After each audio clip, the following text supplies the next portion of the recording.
चलिए बच्चों question number 12 करते हैं और 12 है x plus 3y square divide by d x is equals to y. और इस क्वेश्चन में एक्चुअली प्रॉब्लम क्या है कि जो इसमें जो है ना दो फॉर्म है, d y by d x plus p y equals to q वाली फॉर्म है एक, तो एक d x upon d y plus x y is equals to q वाली फॉर्म है। ठीक है, बच्चों को प्रॉब्लम क्या होती है प्रॉब्लम ये है कि सर हम आइडेंटिफाई नहीं कर पाते कि इसमें d y by d x plus p y equals to q वाली फॉर्म कौन सी है और d x upon d y plus x y equals to q वाली फॉर्म कौन सी है। तो वैसे तो मैंने आपको बता रखा कि जहां पे केवल एक बार वाई आ रहा हो इसमें, तो इसका मतलब d y by d x plus p y equals to q वाली फॉर्म है, और केवल एक बार एक्स आ रहा हो तो d x upon d y plus x y equals to q वाली फॉर्म है। तो जैसे यहां देखो एक्स कितनी बार आ रहा है, एक बार आ रहा है, तो इसका मतलब ये कंफर्म है ये d x upon d y वाली फॉर्म है। अब ये जब d x upon d y वाली फॉर्म है तो फिर इसको करेंगे कैसे, जरा देखो फटाफट। तो इसको करने के लिए कैसे करेंगे, ये बनेगा हमारा भाई, इसको उस फॉर्म में बनाना पड़ेगा क्योंकि ये उस फॉर्म में है नहीं, और फॉर्म में बनाने के लिए क्या करना पड़ेगा, इसको ऐसे लिख लो आप, x plus 3y square is equal to y into d x upon में डी वाई। ठीक है मेरे भाई, तो इसको लिखो y into d x upon में d y minus x is equal to 3y square. ठीक है भाई, सर आप x क्यों लेकर आए, क्योंकि आपको पता है d x upon d y minus x minus p x वो वाली फॉर्म होती है, इसलिए मुझे अलग रखा है। तो यहाँ पर आपको पता है d x upon d y coefficient 1 होता है, इसलिए इसको यहाँ से हटाना पड़ेगा। हटाने के लिए y से डिवाइड करना पड़ेगा, ये क्या बनेगा d x upon d y minus का x by y is equal to 3y, क्योंकि y से डिवाइड हो जाएगा तो वहाँ क्या बचेगा ओनली y। और कंपेयर कर लो, कंपेयर करने पे क्या बनेगा d x upon d y plus p y is equal to q, sorry p x equal to q plus p x is equal to q. तो आपको पता है यहाँ से p की वैल्यू कितनी आ गई मेरे भाई माइनस का 1 अपॉन वाई, और q की वैल्यू कितनी आ गई भाई मेरा 3y। और जब मेरी वैल्यू ये आई है तो इंटीग्रेटिंग फैक्टर क्या होता है, इंटीग्रेटिंग फैक्टर होता है भैया e की पावर में p dx। और आपको पता ही है p क्या होता है सर हमारा, p क्या है हमारा माइनस का 1 अपॉन वाई और dx। ठीक है भाई, सॉरी dy, dx नहीं dy, क्योंकि dy है नीचे, ये भी dy है और ये भी dy। तो माइनस 1 अपॉन का इंटीग्रेशन क्या हो जाएगा सर a की power minus log 1 upon y को पहले ऐसे लिख लेते हैं।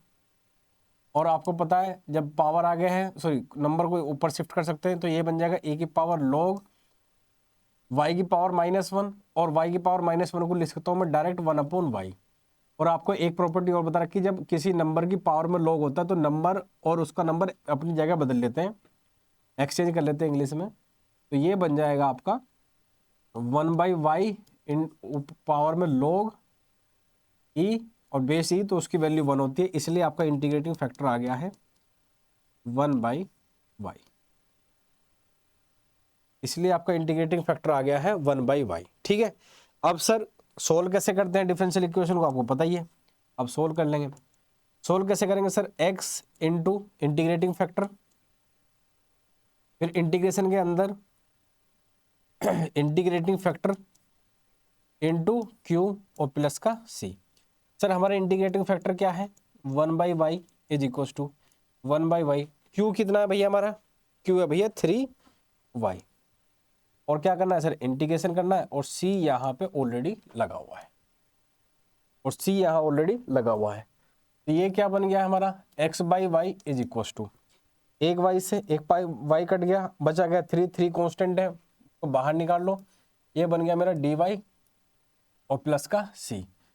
तो आपको पता ही है इसका इंटीग्रेशन कितना आएगा भैया 3y, और इसका क्या, ये तो c ऑलरेडी है, तो x c y के इधर मल्टीप्लाई करूँगा कितना आ जाएगा 3y स्क्वायर प्लस का cy, और यही है आपका आंसर। तो हमेशा ध्यान रखो dy by d x plus p y equal to q की फॉर्म कब बनेगी, जब उसमें केवल y एक बार आ रहा हो। dx upon dy plus q x sorry p x is equal to q वाली फॉर्म कब बनेगी, जब उसमें x एक बार आ रहा हो। यहाँ पे क्योंकि x एक बार आ रहा था, और वैसे भी आपको पता ही है x एक ही होना चाहिए, उससे ज़्यादा होगा तो गड़बड़ हो जाएगी, इसलिए मैंने उस फॉर्म में इसको कन्वर्ट करा। ठीक है, अब चलते हैं नेक्स्ट क्वेश्चन की तरफ। और नेक्स्ट क्वेश्चन हमारा क्या है, जरा देखिए नेक्स्ट क्वेश्चन क्या है। क्वेश्चन है ये, जरा देखिए dy by d x plus 2y equal to 10x और sin x दे रखा है, क्या कौन सी फॉर्म बनेगी सर ये। तो आपको दिखाई दे रहा है सर इसमें y एक बार है, y एक बार है, तो ये कंफर्म हो गया dy by d x plus p y equal to q वाली ही क्या है फॉर्म है। ठीक है, कंपेयर कर लेते हैं। Standard form of linear differential equation क्या होती है सर, उसकी स्टैंडर्ड फॉर्म होती है dy by d x plus p y is equal to q. यहाँ से p की वैल्यू कितनी मिल रही है भैया, मुझे मिल रही है 2 tan x। भैया q की वैल्यू कितनी मिल रही है मुझे, sin x। ठीक है, आपको पता है सबसे पहले क्या करते हैं सर, इंटीग्रेटिंग फैक्टर कैलकुलेट करते हैं। इंटीग्रेटिंग फैक्टर क्या होता है, a की पावर p dx, p कितना भैया हमें 2 tan x और dx। तो आपको पता है 2 बाहर, इंटीग्रेशन किसका करना है सर हमें, tan x का। और जो बच्चे जानते हैं, क्या जानते हैं भैया, tan x का इंटीग्रेशन होता है log sec x। और आपको पता है इस नंबर को इसकी पावर में शिफ्ट कर सकता हूँ, तो ये बन गया e log sec square x। और आपको पता है जब किसी नंबर की पावर में log की टर्म होती है तो log का नंबर वो नंबर अपनी जगह बदल लेते हैं, इसलिए इसको मैं लिख सकता हूँ sec स्क्वायर x की पावर में log e। और जब log का नंबर और उसका बेस सेम होता है तो उसकी वैल्यू 1 होती है, इसलिए log e with base e की वैल्यू कितना हो गया 1। इसलिए हमारा इंटीग्रेटिंग फैक्टर आ गया, कितना आ गया भैया हमारा, इसलिए हमारा इंटीग्रेटिंग फैक्टर कितना आ गया, ये आ गया sec स्क्वायर x। कितना आ गया भैया मेरा, ये sec स्क्वायर x आ गया, कितना आ गया sec स्क्वायर x। ठीक है, और जब भैया हमारा integrating factor sec square x आ गया तो सोल्व कैसे करते हैं सर हम इसको, सोल्व कैसे करते हैं, y into integrating factor is equal to integration के अंदर integrating factor into q, integrating factor into q, और यहाँ पे क्या c। आपको पता है इंटीग्रेटिंग फैक्टर क्या होता है, इंटीग्रेटिंग फैक्टर अभी निकाला है, sec square x is equal to integration के अंदर integrating factor that is sec square x, और q क्या है भैया हमारा sin x, q क्या है sin x, ये रहा हमारा sin x ही है ना, हाँ, और c तो है ही, और इसका क्या करना है सर हमारा इंटीग्रेशन, बस क्या करना है इसका इंटीग्रेशन। तो y into sec square x, इसको मैं क्या लिख सकता हूँ, sec स्क्वायर x को लिख सकता हूँ मैं, मुझे पता है बहुत लोगों की खोपड़ियाँ जल जाएगी, 1 upon cos square x D x और प्लस का c साइन एक्स, और a कोस एक्स क्या बन जाएगा सर, ये tan x बन जाएगा, 1 upon cos x sir sec x बन जाएगा, और यहाँ पे क्या c। और आपको पता है sec x tan x का इंटीग्रेशन क्या होता है sir, sec x tan x का इंटीग्रेशन होता है सर, भाई अगर इतना नहीं पता तो फिर गड़बड़ है भाई। sec x tan x का इंटीग्रेशन क्या होता है सर, sec x और प्लस का c, और यहाँ क्या है मेरा y into sec square x। बस करना क्या है, इसको डिवाइड कर दो sec स्क्वायर x से, तो y is equal to sec x upon sec square x, और यहाँ पे क्या sir c upon sec square x। ठीक है, और आपको पता है एक पावर से एक पावर कट गई, बचेगा क्या 1 अपॉन sec x, और 1 अपॉन sec x को मैं लिख सकता हूँ 1 अपॉन cos x। ठीक है, और 1 अपॉन sec स्क्वायर x को क्या मैं लिख सकता हूँ cos square x into c। लेकिन आपको सॉल्यूशन जनरल नहीं पूछा है, उसने आपको पर्टिकुलर सॉल्यूशन पूछा है, और पर्टिकुलर सॉल्यूशन का मतलब क्या होता है, जहां पे हम इस आर्बिट्रेरी कांस्टेंट की वैल्यू रखते हैं, इसकी वैल्यू रखने के लिए इसकी वैल्यू निकालनी पड़ती है, और इसकी वैल्यू निकालने के लिए हमें एक्स वाई की वैल्यू की रिक्वायरमेंट होती है, जो कि उसने गिवन है। वो क्या कह रहा है, y की वैल्यू 0 है जब x की वैल्यू क्या है π/3, इन वैल्यू x और y की वैल्यू से आपके पास में c की वैल्यू आ जाएगी। तो चलो रखो, इसमें कैसे रखेंगे सर, y की वैल्यू कितनी गिवन है इसने 0, ये कितना होगा सर हमारा 0 हो गया। x की वैल्यू कितनी गिवन है सर हमें π/3, और आपको पता है cos π/3 का मतलब क्या है, cos π/3 का मतलब क्या है, cos 60 डिग्री, और cos 60 डिग्री कितना होता है भाई, हाफ होता है। cos 60 डिग्री कितना होता है, हाफ होता है। जैसे यहाँ पे है cos, ये भी π/3, cos 60 की वैल्यू कितनी होगी सर 1/2, और 1/2 का स्क्वायर कितना होगा सर 1/4, तो ये 1/4 इंटू सी गिवन है। यहाँ से आप 1/4 इंटू सी क्या लिख सकते हो, माइनस का हाफ, बिल्कुल लिख सकते हो, और 2 2 जा 4, तो आपको पता है सी की वैल्यू यहाँ से कितनी आएगी मेरे पास में, -2।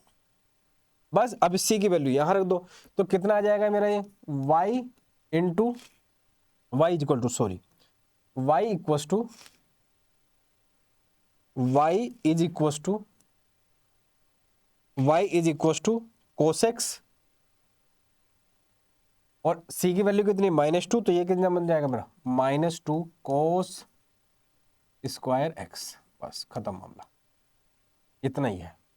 y is equal to cos x -2 cos square x, इतना सही क्वेश्चन है बस। चलिए इसके साथ ही नेक्स्ट क्वेश्चन की तरफ चलते हैं, और नेक्स्ट क्वेश्चन क्या है हमारा, क्वेश्चन नंबर 14 है। अगेन सर सबसे पहले हम देखते हैं कि x की टर्म 1 है या 2 है। आपको दिखाई दे रहा है x की टर्म सर कितनी 3 है, तो इसका मतलब dx/dy वाली टर्म तो फॉर्म नहीं बनेगी। फिर देखते हैं हम कौन सी फॉर्म बन रही, सर यहाँ पे y एक बार है, तो इसका मतलब ये कंफर्म हो गई dy/dx वाली लीनियर डिफरेंशियल इक्वेशन है। अब वही वाली फॉर्म है, तो उसको बनाओ, कैसे बनाएंगे सर, ये बनेगा हमारा, थोड़ा ऊपर लिख लेता हूं मैं, ये बन जाएगा। तो आप पूरी इक्वेशन को 1 + x² से डिवाइड करना पड़ेगा, क्योंकि dy/dx का कोफिशिएंट क्या होना चाहिए, 1 होना चाहिए। तो dy/dx plus 2xy upon 1 + x² is equal to 1 upon 1 + x², और इसको डिवाइड करोगे तो ये क्या बन जाएगा मेरा, होल स्क्वायर बन जाएगा। यहां से कंपेयर करो, इसकी स्टैंडर्ड फॉर्म क्या होती है, dy/dx plus py is equal to q, इसलिए यहां से p की वैल्यू कितनी आ जाएगी मेरे पास में 2x अपॉन 1 + x², और q की फॉर्म कितनी आ जाएगी मेरे पास में 1 अपॉन 1 + x² का स्क्वायर। और आपको पता है इंटीग्रेटिंग फैक्टर क्या होता है, इंटीग्रेटिंग फैक्टर होता है e की पावर में p dx, मतलब 2x अपॉन 1 + x², और इसका क्या करना है सर, इंटीग्रेशन करना है।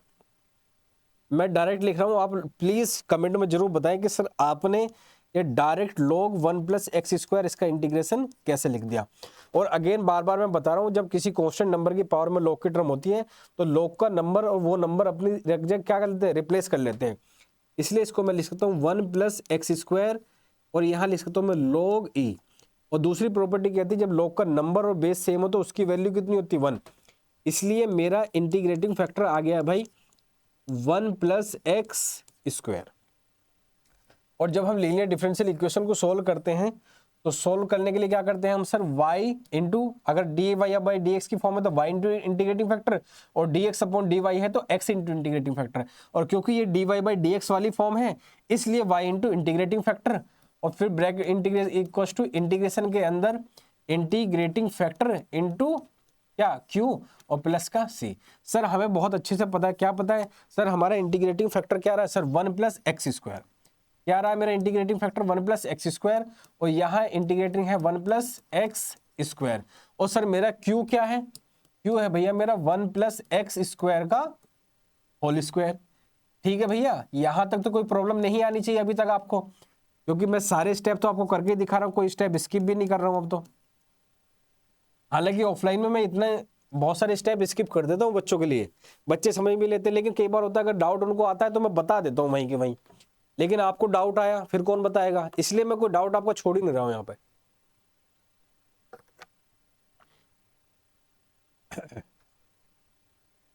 तो यहां पे क्या बचा मेरा 1 अपॉन 1 + x², और ये क्या बन गया सर में dx + c।